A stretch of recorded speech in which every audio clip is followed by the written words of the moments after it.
Mesdames et messieurs, bonjour. Bon dimanche, dans un instant le soir, vous après.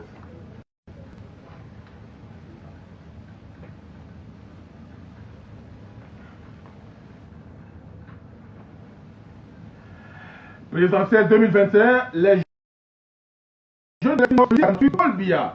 C'est le titre de la une du quotidien Le Jour du lundi 22 mai 2023. Réunis à Mokolo, chef-lieu du département du Mao-Tchanaga, région de l'extrême nord, des milliers de jeunes ont répondu à l'appel de Manaouda Malachi qui sollicite la candidature de Paul Biya pour 2025.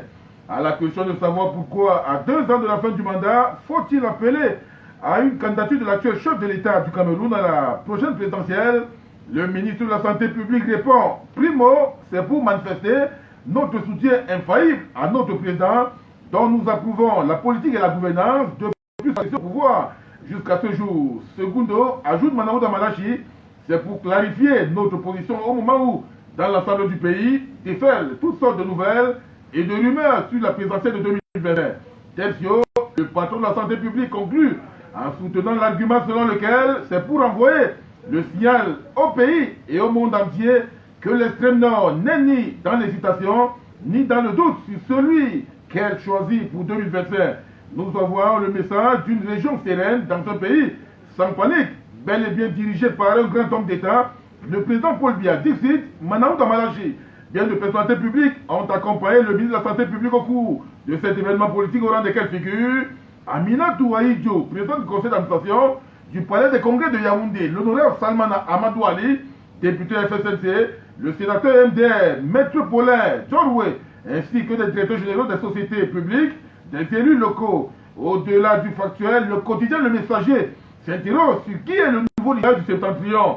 Manaouda Malachi, nouveau leader du septentrion, c'est la question qui bat la grande une du quotidien de Feu Plus Diawé. Dans un papier d'opinion, Jean-François Chanon décrypte le jeu des signes, des symboles et des messages du meeting politique organisé par le ministre de la Santé publique à Mokolo le 17 mai dernier pour appeler Paul Biya à se porter candidat à la présidentielle de 2025. Le directeur de la publication du quotidien Le Messager formule un questionnement sur la désignation ou non de Manaouda Malachi pour organiser un tel événement. Que cherche Manaouda Malachi à travers son appel de Mokolo en faveur de Paul Biya, qui a mandaté ce jeune lot dans l'oncle, le chargé de mission de la commission régionale permanente du Rassemblement démocratique du peuple camerounais pour la région de l'extrême nord, aurait-il agi en solo sans l'aval de son parti et de ses patrons politiques du septentrion? Et Jean-François Chanon de répondre, rien de moins sûr. Les invitations adressées à ces dignitaires ont pourtant circulé sur les réseaux sociaux et dans les forums WhatsApp. Mais le patron politique de l'extrême nord, Kavaye Kedville, par ailleurs président de l'Assemblée nationale, a brillé par son absence, tout comme le patriarche Aladi Mohamed Ousmanou, patron politique du RDPC dans la Damawa, et Sa Majesté Aboubakari Abdoulaye, vice-président du Sénat, patron politique du Nord. Appel à la candidature de Paul Biya à la présidentielle 2025, opportunité non dit et enjeu politique et stratégique, c'est la première thématique de sa presse.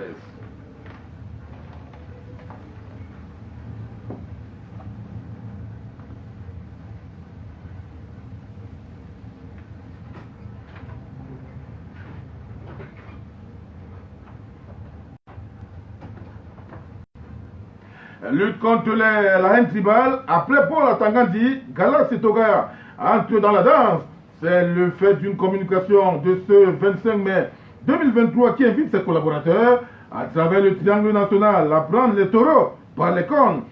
À travers l'article publié par Léopold Dassin en studio dans le site Panorama Papers, procéder systématiquement à l'interpellation et l'ouverture de la procédure judiciaire à l'encontre de toute personne de propos faisant l'apologie à la haine tribale, suivre particulièrement en liaison avec les autorités administratives l'évolution du phénomène au sein de la collectivité dans vos zones régionales de compétences, écrit Gala Setoga, le secrétaire d'État à la Défense chargé de la gendarmerie nationale, en abrégé 7 ce 25 mai 2023 à tous les commandements des légions de la gendarmerie nationale dans un message radio porté qui tourne en boucle sur la toile.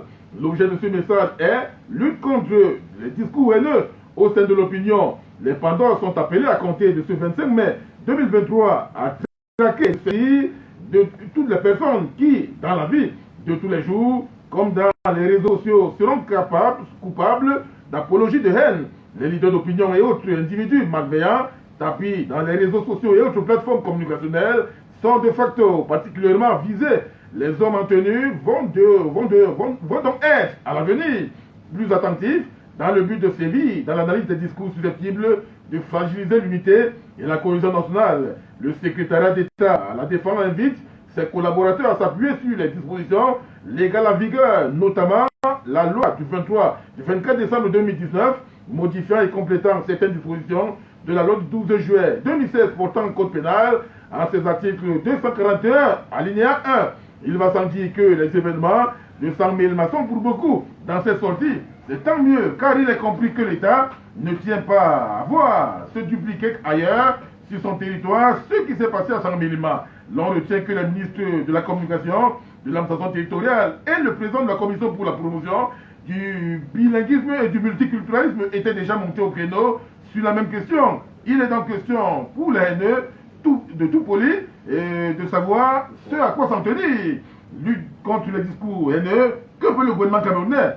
C'est la seconde thématique du appel de ce jour.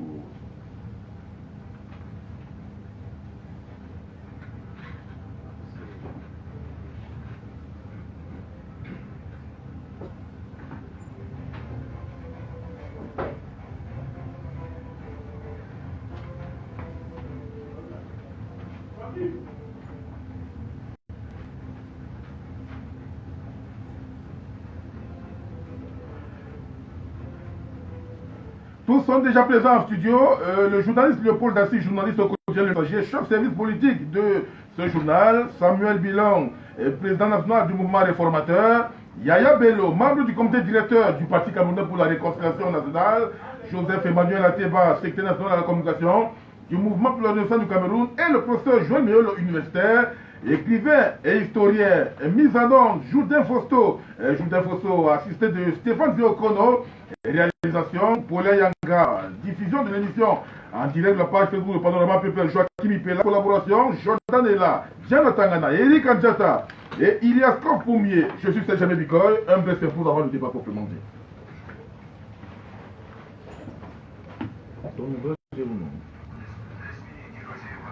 Tout ça, nous voici, ne vient pas faire la promotion. Vous n'avez pas fait la publicité. Mais un peu. Ce que j'attends, tous les exemplaires. Tu les auras la semaine prochaine. D'accord.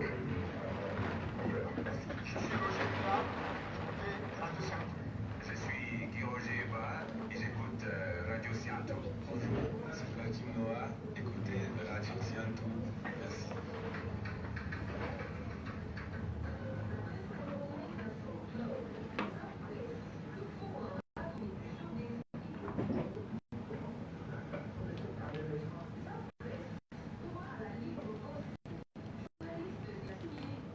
Allez, comme tous sont déjà là, on commence par la ponctualité aujourd'hui à sa presse, et on commence par celui qui était de premier arrivé. Samuel Bilong, bonjour. Bonjour M. Bicoy, merci de l'invitation. Je viens à votre pour la première fois. Oui. Je voudrais votre permission saluer vos nombreux auditeurs, ainsi que les internautes qui certains nous suivent sur Facebook, j'imagine. Oui, nous sommes en direct là, depuis 10 heures. Ainsi que votre riche panel.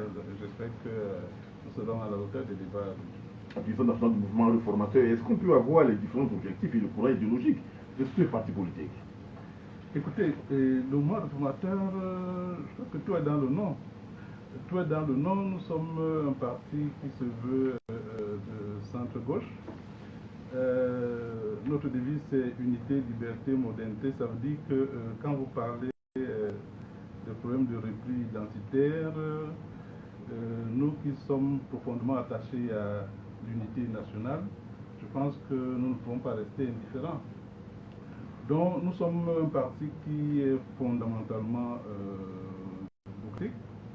Notre ambition, comme le dit dans la charte, c'est de sauver la République et de sauver la démocratie, qui sont aujourd'hui en danger du fait du communautarisme. Pour nous, réformateurs, nous considérons, pour être factuels, pour coller à votre thème, votre second thème, nous disons au mouvement réformateur que le communautarisme, quelles qu'en soient les formes, est une gangrène pour notre nation. Et donc, vraiment, la raison d'être du mouvement réformateur, c'est vraiment de travailler à l'unité du pays. à travailler à l'avancement de la démocratie dans notre pays, évidemment à moderniser le pays, d'abord les institutions, mais aussi l'environnement socio-culturel du pays. Oui. Allez, merci de votre présence dans ce studio. Léopold Dassé, bonjour. Bonjour Serge, bonjour aux auditeurs qui sont nombreux, bon dimanche, et bonjour à tout le panel. C'est un plaisir d'être là ce dimanche matin. Bon, c'est toujours un plaisir comme là. Quel est le regard que vous portez sur la convocation adressée à nos journalistes par le service central de recherche judiciaire de la Gendarmerie nationale, Jean Benoutaye, Boni Philippe et Jérémy Baloko? Jean Benoutaye va d'ailleurs se présenter le 29 mai 2003 à 13h au service central de recherche judiciaire de la Gendarmerie nationale. Bon, je me dis que ce n'est pas pour rien qu'ils sont convoqués. On parle notamment du moteur, diffamation en complicité et autres. Oui, je comprends que c'est certainement lié à l'affaire Martinez. C'est pourquoi je dis que c'est pas pour rien. Donc maintenant qu'ils sont convoqués, avec tout ce qui se dit sur les réseaux sociaux, qui foisonnent à gauche et à droite, espérons qu'ils vont aider à l'avancement de cette enquête qui est certainement utile. Que ce n'est pas pour s'ils sont convoqués, ça veut dire que le juge a estimé ou bien lorsque le juge estimé qu'il avait des éléments qui pouvaient être comme des éléments matériels à même de faire avancer les choses. Donc ça veut dire que je me dis que ce n'est pas forcément une mauvaise nouvelle, parce que les gens pensent que forcément lorsqu'on est convoqué au CERF, c'est forcément pour des mauvaises choses. Non, je pense pas. Des fois, c'est un complément pour savoir davantage. Or, comme chez nous, lorsqu'on est convoqué, c'est forcément pour une mauvaise chose, on en dit tellement de choses.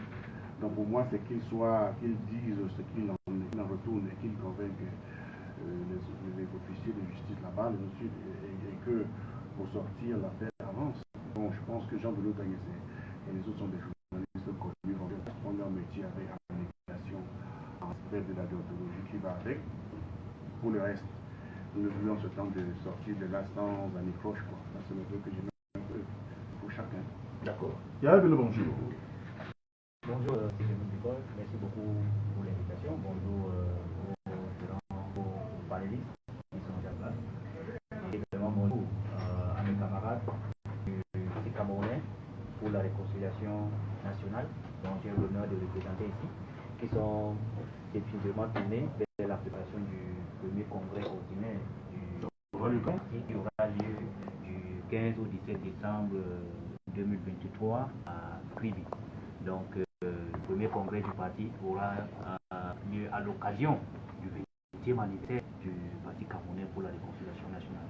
Donc, nous avons tenu hier la première réunion de préparation de ce grand événement dans l'histoire de notre parti. Hier, au QG national du parti ici à Yaoundé, à Kondogo, et les préparatifs sont définitivement prêts. D'accord. Oui, bonjour Serge Aimé, bonjour mes co-panélistes, à vous nombreux auditeurs.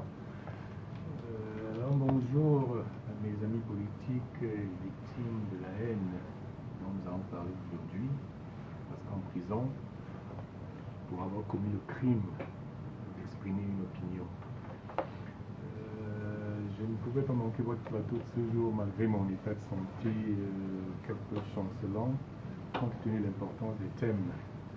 J'espère que avec tout ce panel, nous allons édifier les Camerounais afin que ils conviennent, ils consentent à revoir leur comportement pour l'intérêt commun, l'intérêt supérieur de notre nation. Le président Antoine du MSC a fait le déplacement de Paris et ces derniers jours. Hier, par exemple, il a donné une conférence. Est-ce qu'on va voir la déclinaison des différents messages réciproques qu'il a véhiculés auprès de la diaspora africaine? En réalité, le président du MSC, le professeur Maurice Kamto, a opté pour la sensibilisation,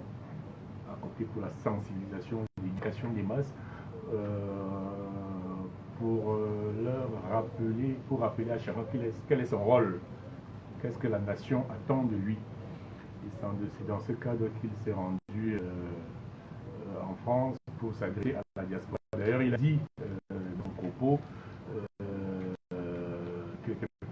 que lui, il vient de parler à la diaspora, du problème de la diaspora, là, auquel les pays lui donnent. En fait, c'était cadre de sa mission de sensibilisation de toutes les couches sociales, afin qu'elles s'impliquent pour, comment dire, qu'elles s'impliquent pour la résistance réelle du peuple camerounais. Donc, c'est la démarche de cette initiative. D'accord. Professeur Joël Méolo, bonjour. Bonjour, comme quoi je prends la parole en dernier parce que je suis en dernier. Non, ce n'est pas la sanction, ouais. Félicitations. Alors, vous avez occupé dans différentes activités. Paradoxe historique camerounais. C'est le nouvel ouvrage de M. Joël Méolo, paru aux éditions. Voilà, Abyss Édition, préfacé par le docteur Richard Macon. Alors, quelle est, donnez-nous l'exclusivité du message central de cet ouvrage, Paradoxe historique camerounais. Écoutez, on est en plein là-dedans. Vous comprendrez que les discours haineux liés à qui ont une tendance tribale ou ethnique sont du fait, résulte du fait que l'histoire ou notre histoire du Cameroun se vit dans un très grand paradoxe. Et le paradoxe est le suivant. Aujourd'hui, nous sommes le 28 mai. Il y a 8 jours, on célébrait la fête de l'unité. C'est ça, célébrer le 51e anniversaire de la fête de l'unité au boulevard du 20 mai. Et vous verrez que toutes les affiches relatives à la fête de l'unité ont pour symbole le mouvement de la réunification. Or, historiquement, la fête de l'unité est la négation de la réunification. Parce que, en 1961, les Camerounais de la partie anglophone, que je suis, vous savez, convaincu, et ça je démontre simplement qu'il existe des francophones et des anglophones au Cameroun. Il n'y a pas de débat là-dessus. Historiquement, il y a des francophones et des anglophones au Cameroun. Et donc en 1961, on procède à la réunification, c'est-à-dire l'indépendance du Cameroun, du territoire quasi-fédéral sous tutelle de la Grande-Bretagne et la République du Cameroun pour former un État fédéral. Et cela est connu sous l'appellation de la réunification. Alors aujourd'hui, vous avez donc la célébration de la fête de l'unité, conséquence de l'unification de 1912, qui mettait fin à la fédération qui elle-même était la conséquence de la réunification. Et le symbole de la fête de l'unité est paradoxalement le monument de la réunification. Premier élément. Second élément, pour justifier le paradoxe, c'est qu'à la suite de la crise dans les zones du nord-ouest et du sud-ouest, on a institué un statut spécial. Un statut spécial qui est en réalité ce que j'appelle le retour à l'existence entre 1961 et 1972. Donc on évolue dans ce schéma-là depuis, et on le fait pourquoi? Parce que on n'a pas encore eu l'occasion de nous asseoir et de construire une identité narrative camerounaise. Et vous comprendrez que ça va dans tous les sens. Parce qu'aujourd'hui, si on vous pose la question fondamentale, c'est quoi un Camerounais? C'est difficile de répondre à cette question. Mais si vous demandez à un Français, c'est quoi être Français? Un Suisse, c'est quoi être Suisse? Un Italien, c'est quoi être Suisse? Un Chinois, c'est quoi être Suisse? Il vous dira de manière claire, parce qu'il y a une construction. Et ce n'est pas seulement propre au Cameroun, c'est propre à l'ensemble des pays africains. C'est qu'on n'a pas jusqu'ici défini une identité narrative dans les pays africains. Et donc, malheureusement, les conséquences, c'est que les réflexes sont davantage communautaires au détriment des réflexes nationaux. C'est-à-dire que la nation, on a l'impression qu'elle n'existe pas, qu'il y a des nations qui se sont retrouvées. Et donc, il y a une urgence de faire connaître ces différents paradoxes, d'accord, et de proposer une histoire du Cameroun. Un autre exemple pour chuter. Quand on allait à l'Assemblée, comme on dit au Cameroun, pour chuter, même si nous sommes debout, quand on allait à l'Assemblée nationale aujourd'hui, on vous dit que nous sommes à la 10e législature. Mais quand même, comme 10e législature, ça dit quand on fait le décompte 2020, 2013, on descend et puis on s'arrête en 73. Bon. Alors, tout au niveau de cette institution, tout on se comporte comme si l'histoire de l'Assemblée nationale, et je dis quand je parle de nationale, pour moi, elle commence en 1961. Je vais vous dire pourquoi. Parce que la première institution qui regroupe les Camerounais de deux rives du Mungo, après la réunification, c'est l'Assemblée nationale fédérale provisoire, qui rassemble les deux. Or, quand vous regardez l'histoire qui est enseignée dans nos lycées, dans les écoles primaires, on dit l'histoire de l'Assemblée nationale, c'est Arkam, Assemblée nationale. C'est faux. Parce qu'il y avait un vécu parlementaire dans le Cameroun occidental. Et donc, il faut le dire vraiment, dans la perspective d'avoir une histoire, un narratif national qui pourra, in fine, définir le type de citoyen camerounais que l'on veut. Vous verrez qu'il y a des problèmes qui vont se taire d'eux-mêmes parce qu'on aura érigé au-dessus un principe supérieur qui est l'État. Parce que si on se situe au niveau des ennemis, les États-Unis aujourd'hui, c'est quoi les États-Unis? Ce sont les Irlandais, ce sont les Italiens, ce sont les Français, ce sont les Mexicains, ce sont les Canadiens, ce sont toutes les nationalités du monde, mais on leur présente une valeur qui est au-dessus de tout cela. Et donc c'est un peu ce que le livre essaye de ressortir, non, ces faits historiques-là, et des propositions non, pour la construction d'une identité narrative camerounaise, et non l'une proposition rare, ce que l'on décale la célébration de la fête de l'unité, qu'elle ne soit plus célébrée le 20 mai. Parce que, vous savez, il y a eu un gros débat entre le professeur Maurice Kamto, d'une part, le professeur Hubert Monondiana. Non. C'était un article du professeur Nkot, Fabien Nkot, qui l'aurait dit notamment. La position du professeur Maurice Kamto, la position de Alain Tuolinga, la position d'Émile Ngwa, la position de Kennedy Donfa. Il y a un gros débat sur la légitimité de l'acte de 1972. Et ce débat est là. Vraiment, il y a un gros débat là-dessus. Et donc, en décalant la fête nationale pour le 14 mai, je propose le 14 mai, parce que c'est le 14 mai 1962 que le premier bureau de l'Assemblée, de ce qui est l'embryon, de l'ancêtre de l'Assemblée nationale du Cameroun, qui était l'Assemblée nationale fédérale provisoire, a été élu. Et ce bureau était représentatif des Camerounais et des rues du monde, notamment le président Marie Gouboua Marcel, le premier vice-président Lee Fonker qui venait du sud-est. Donc voilà un peu les éléments, si on veut succinctement, ce à quoi on va le dire. D'accord. L'additeur aura du camp. Je suis en train d'attendre que j'ai un nombre suffisant de livres qui arrivent de Dakar. Donc dès qu'ils seront là, d'ici 2 semaines, pour D'accord. Allez, de toute façon, les auditeurs seront informés de la date de la dédicace de cet ouvrage historique, paradoxe historique camerounais, ouvrage du professeur Joël Miolo. Alors, l'opposition commence là. On devait dire autant sur l'appel de Manaouda Malachi, l'appel à la candidature de Paul Biya pour la présidentielle 2025. Je vois là, le messager, Manaouda Malachi, nouveau leader du septentrion. C'est la question que c'est Jean-François Chanon qui a rédigé l'article, qui a formulé un ensemble d'interrogations dont nous avons fait cas tout à l'heure à l'entame de cette édition. Alors, que cherche Manaouda Malachi? Si j'avais un devin, je l'aurais dit de manière claire. Mais il y a quand même quelques pistes qui laissent interrogateur.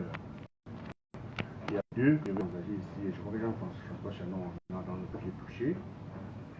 La première piste, c'est que le ministre de la Santé fait partie du RDPC.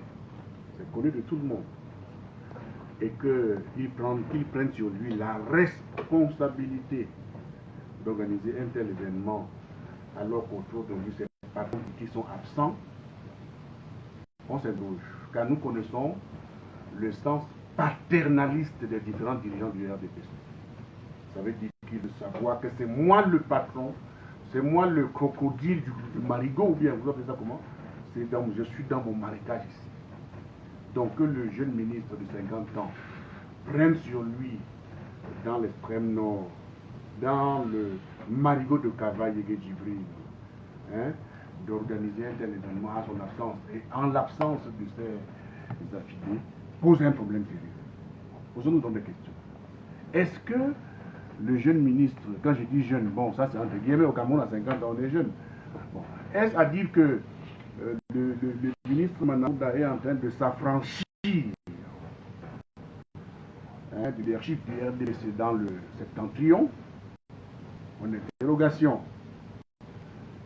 Est-ce à dire que, parce qu'il ne faut pas oublier certains éléments, c'est que Malachi Manouda, il est chrétien, oui, qui dit chrétien, et les autres, généralement, ce sont les musulmans peuls qui tiennent la région. Est-ce que Manouda maintenant veut signifier que, dit à Paul Duaké, désormais, en tant que chrétien, je peux ratisser large, mieux que le ferait peut-être Cavaille, qui est le responsable, qui est le patron de la zone maintenant? Questionnement. On a vu les jeunes autour de lui, et il est parti avec les partis. Il y avait l'opposition était représentée, il ne faut pas qu'on se... Du moins, les partis alliés au RDPC. Bien sûr. Le MDL, le FSNC. Oui, ça veut dire qu'il est en train de marcher sur les plates-bandes de Cavaille. Allègrement, en son nom. C'est de l'irrédire.